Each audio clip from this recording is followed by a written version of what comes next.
Welcome to Red Kingdom Sports, and today we are here to discuss just my thoughts on the Sunday games for NFL Week 11. Now, like I mentioned in the previous videos, I recap the primetime games Thursday night, Sunday night, and Monday night, and then also the Chiefs game, just because I find it much more enjoyable to do it that way, and then I'll just give my thoughts on the rest of the games in a separate video. So let's just get into it. We had the Eagles defeating the Saints 40-29. Personally, I think the Eagles have been playing really well the last month. If they continue to play this way, they could be a sneaky, 6-7 seed in the NFC if they continue. They ran really well against a great Saints defense. Jalen Hurts, again, is great at running the football. Him and Devontae Smith are a fun combo to watch. The Eagles defense was fairly solid. Darius Slay had a pick six. He's had a few defensive touchdowns recently. And, the Eagles definitely have some pieces for the future. And I just think that for the Saints, they need a quarterback pretty bad because I don't think Trevor Siemian is the answer. Next, we have the Dolphins and the Jets. The Dolphins won 24-17. My thoughts are just that the Dolphins are on a great, 3-game winning streak. That includes the Ravens game where they won. Joe Flacco started for the Jets. They really weren't, the best. They're not really that impressive of a team. I mean, you could argue that the Dolphins aren't that impressive of a team. Tua played fairly well, and Miami came to play with some trick plays. Next, we have Washington and the Panthers. Washington won 27-21. It was cool to see Cam Newton back in a Carolina uniform at home, and it was just kind of poetic that it was against his former coach. I still think Cam has some good legs. I think, it was his first week back as a full-time starter, so we might give him a bit of a break for them not winning this game. So I think, for how well he's played with very little time, I think that if we give him some more time, he could be a fairly good piece for the Panthers right now. But I think he played fairly well for his first start back in the NFL after, taking the beginning of the season off. Heineke is always enjoyable to watch. He may not be good, but he always makes some crazy plays. That fourth down play was really nuts and really fun to watch. Terry McLaurin's a great receiving threat. I just think at times Washington has a fun offense to watch play with Taylor Heineke making some, great plays. Next, we have the Colts just dominating the Bills 41-15. The Colts are a good football team, so I think if they can continue rolling off wins, I think they'll be all right. They'll make a push for the playoffs. Jonathan Taylor is an absolute beast. I think at this point an argument could be made with Derrick Henry out that he could be the best running back in football along with Nick Chubb. But 5 touchdown games, I think 4 of them rushing, 1 receiving. It was an absolute slaughtering of the Bills today. The Bills look awful, and Josh Allen honestly hasn't looked good for most of the season. He's had a few good games here and there, but overall throughout the season, the Bills have not looked like themselves from last year. He threw 2 interceptions. The Colts dominated the Bills, and just like that, the Patriots now lead in the AFC East. Next, we have the Lions and the Browns. Browns won ugly 13-10. I think Baker Mayfield is absolutely terrible. He's lost himself a lot of money this season.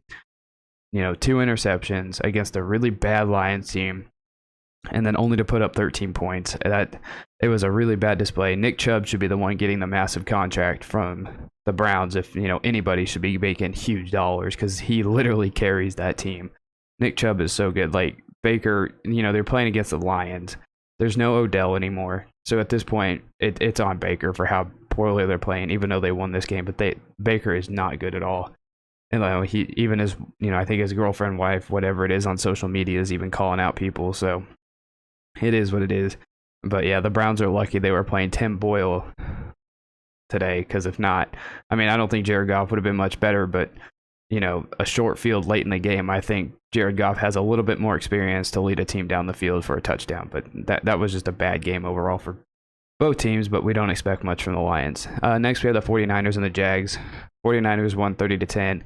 The 49ers had like a 13-minute drive in the first quarter.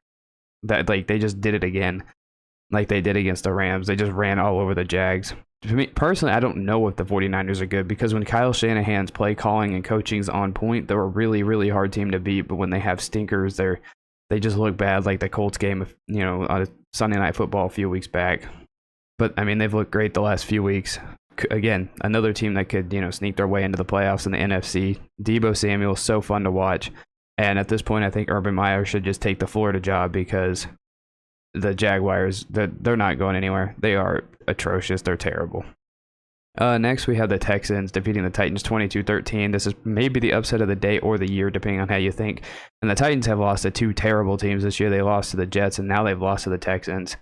Tannehill and the Titans are absolutely terrible without Derrick Henry. I know they have other injuries, but whenever really the offense relies on Derrick Henry when he's there, and they can't do anything when he's not, just shows how valuable Derrick Henry was to this team. Because Tannehill, like I said, when Tannehill doesn't have Derrick Henry to run the ball and make things easier for him, Tannehill literally looks like his Miami self. He looks bad. Like, he had an intentional grounding in the first half through 4 interceptions. The special teams for the Titans wasn't good. And it wasn't like the Texans were putting up any flashy numbers either. They were just capitalizing on the terrible mistakes made by the Titans. But the Titans just had a terrible game. Next, we had the Packers and Vikings. Vikings won 34-31. This is a really good game. Now, Justin Jefferson and Adam Thielen, Justin Jefferson in particular, just absolutely dominated the Packers defense. I think Jefferson probably had, over 150 yards receiving. Kirk Cousins has had a great game, quietly having a great season. I wouldn't say a case could be made for him winning the MVP because, the Vikings have played really close. I think this is what they said, their 5th game this year, but the game was decided on the final play. But it was great to see the Vikings finally coming out on the other side of that, because they're honestly like a kicker or a fumble and a few plays away from possibly being, having a much better record. The Packers, they weren't necessarily great to start the game. First half was kind of bad for them. They did score a touchdown at the end of the first half, but the second half, the Packers definitely came out and looked really good. Rodgers even threw an interception while trying to call a timeout. The end of this game was absolutely crazy. The Vikings scored a touchdown, take the lead. The very next play, Packers scored a touchdown for them to take the lead. Or no, I think they took the lead. I think one of them was to tie it. Kirk Cousins almost threw an interception, but it was ruled incomplete. And then the Vikings were able to score on a last-second field goal. And yeah, that was a really fun game. I'm glad to see the Vikings coming out of a win like that. Next, we have the Ravens defeating the Bears 16-13. Lamar Jackson was out. Tyler Huntley played. Justin Fields got hurt in this game. Andy Dalton had to come in and play. There really wasn't much in this game, if you ask me. The Bears had a chance to win it late in the fourth quarter on a Ravens blown coverage where Andy Dalton threw a touchdown, but then Huntley led the Ravens down the field for a game-winning touchdown to win against the Bears. Next, we had the Bengals just taking over in the fourth quarter, beating the Raiders 32-13. The Raiders are just in free-falling mode right now. The last few weeks have been absolutely terrible for them. I think at one point they led the AFC West. Now they've lost 3 in a row. Derek Carr threw some interceptions at the end of the game. They weren't good. The Bengals dominated the fourth quarter, and Joe Mixon was able just to run all over the Raiders. And the final game that we have here is the Cardinals just making the Seahawks look pedestrian. They beat them 23-13. The Seahawks look really bad. I think they said that they scored a touchdown in this game at one point for the first time in 8 quarters. Russell Wilson got completely outplayed by Colt McCoy.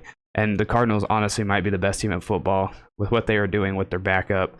And if Kyler Murray can come back healthy, play the way that he's been playing, all season long, and D-Hop comes back, Cardinals are probably going to be the tough team to beat. And they honestly could be arguably the best team in football right now, because this season has been absolutely crazy. And Cliff Kingsbury could honestly win Coach of the Year for how he's been able to rally his team and play this season. Now, this NFL season, like everybody's mentioned at this point, it's been a crazy, crazy season. We really don't know who the best team in football is, and we don't even know who the best team in each conference is, because we look at the standings here. The Patriots, they took over first place in their division after, their rough start for the season, but the Bills have played really bad. The Chiefs, they've taken over their division. They're back in first place. They're going into a bye. They're able to get healthy, get some rest, and then come back and, grind out that second half. The Ravens, they're leading their division, but that division itself is really tight. Everybody has at least 5 wins. And then you have the Titans and the Colts. The Colts could honestly make a push because they're only 2 games back right now, and they could make a push in their division. You look at the NFC, the Cowboys, they're losing. I think they have their division wrapped up. Do I think the Eagles can make a push? Probably not. But yeah, the Cowboys basically have their division locked up. You look at the NFC West. I mean, I think it's going to be the Cardinals, but, there's going to be a battle between the Rams and the 49ers to get into the playoffs. Those two might make it into the playoffs. You have the Rams who, haven't really been playing well the last 2 weeks. They did have a bye. You have the 49ers who I can't tell if they're ever a good team, but they have won 2 games in a row. You have the NFC North. Now I think the Packers have that, but the Vikings I think are going to be a tough opponent for everybody the rest of the season. You look at the NFC South, in all honesty, that division is completely wide open depending on what happens with the Buccaneers on Monday Night Football. But you have the Buccaneers, Saints, Panthers. It's going to be a crazy stretch here in the NFL and then every team that plays on Thanksgiving all lost. So this season has been absolutely nuts. It's nearly impossible to figure out who is the best team in football. All I know is the Cardinals might be the best team in football, and the Chiefs are on the rise. So, yeah, those are my thoughts from NFL Week 11. Give me your thoughts down below of what you thought of Week 11. Give me anything that you saw that was great. Give me your thoughts on who you think is the best team in football right now. Thank you guys so much for watching. Thank you guys for listening, and I will see you in the next one.